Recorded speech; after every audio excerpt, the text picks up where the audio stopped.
Épisode 64, au cours duquel les deux géants sont sévèrement punis. Résumé de l'épisode précédent. Les Aleuades, deux géants fils de Poséidon, ont tenté de prendre d'assaut l'Olympe. Après avoir renoncé, ils s'intéressent à deux déesses qui leur plaisent, Héra et Artémis. Ils décident d'enlever cette dernière. Avec leurs jambes de géants, Othos et Éphialtès dévalaient les collines, enjambaient les rivières et grimpaient dans les futaies à toute vitesse. Mais ils eurent beau fouiller tous les bois, visiter toutes les terres non cultivées, impossible de trouver Artémis. Découragés et ruisselants de sueur, ils décidèrent de se rafraîchir en allant se baigner.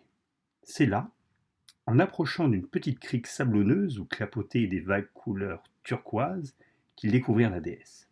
Ils ne la cherchaient pas si près de la mer, oubliant qu'elle était gardienne des ports et des rivages.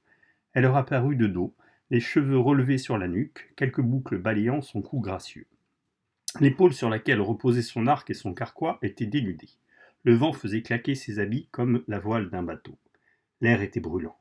Elle se pencha vers l'eau pour s'en asperger le corps. Sa tunique se colla à sa peau, laissant apparaître la rondeur de ses seins. Il n'en fallait pas plus pour exciter les pulsions bestiales des deux géants.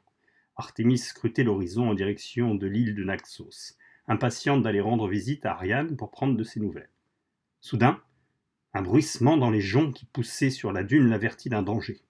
Elle se retourna brusquement et aperçut l'ombre des deux géants qui la guettaient comme on guette une proie. Sans plus attendre, elle bondit sur son char et s'envola au-dessus des mers. Mais les jumeaux étaient fils de Poséidon, et comme tous ses enfants, ils possédaient le don de marcher sur les eaux. Ils partirent donc aussitôt à ses trousses. Artémis fonçait, tandis que les géants couraient sur les vagues. Ils la pourchassaient sans aucune difficulté. Elle arriva bientôt en vue des côtes de l'île de Naxos. Ses poursuivants la talonnaient.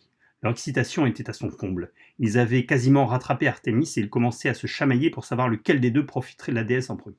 Othos et Éphialtès mirent le pied sur la plage presque au même moment qu'Artémis. Une forêt d'arbres aux troncs énormes et au feuillage dense et odorant poussait sur le rivage. La déesse jeta un coup d'œil par-dessus son épaule. Les jumeaux, le visage rouge et grimaçant, hurlaient « Je la prends, moi d'abord ! Toi, tu voulais Héra, on ira l'enlever après. Non, on a tiré au sort, mais ce sera chacun son tour. » Horrifiée, furieuse d'être considérée comme une vulgaire proie, Artémis n'avait plus de temps à perdre pour leur échapper. Elle se glissa dans le bois et disparut dans l'épais fouillis de branchages. L'ayant perdue de vue, les géants stoppèrent leur course. À cet instant, surgit à l'orée de la forêt une magnifique biche au pelage blanc comme neige. L'animal, gracile et élégant, tourna la tête vers les géants comme si elle les invitait à la suivre. Othos et Éphialtès n'avaient pas plus de suite dans les idées que des moineaux. Un désir chassait l'autre et toujours il leur fallait impérieusement et immédiatement l'assouvir. Ces deux-là n'avaient jamais appris à attendre ni à rester insatisfaits. La biche blanche s'élança dans le sous-bois. Oubliant la déesse, les géants échangèrent un clin d'œil de nouveaux complices, saisirent leurs javelots et partirent sur ses traces. Ils marchaient dans les fourrés, essayant de se faire légers pour éviter d'écraser du bois sec et sonore. Mais les craquements sous leurs pas ne faisaient pas fuir leur gibier. Au contraire, la biche blanche semblait presque les attendre. À cet endroit de la forêt, les feuillages étaient très épais. D'un geste, les deux frères se séparèrent pour encercler la bête. Ils arrivèrent chacun d'un côté d'une clairière. Soudain, la biche blanche bondit devant eux au centre de la clairière. En un même geste, les jumeaux lancèrent leurs javelots pour atteindre l'animal. Mais la biche les esquiva et les armes allèrent se ficher dans les fourrés en face, de l'autre côté de la clairière. On entendit alors un double cri, de surprise et de douleur. Les javelots s'étaient croisés et chacun avait atteint son frère en pleine poitrine. Victimes et meurtriers l'un de l'autre, les géants succombèrent.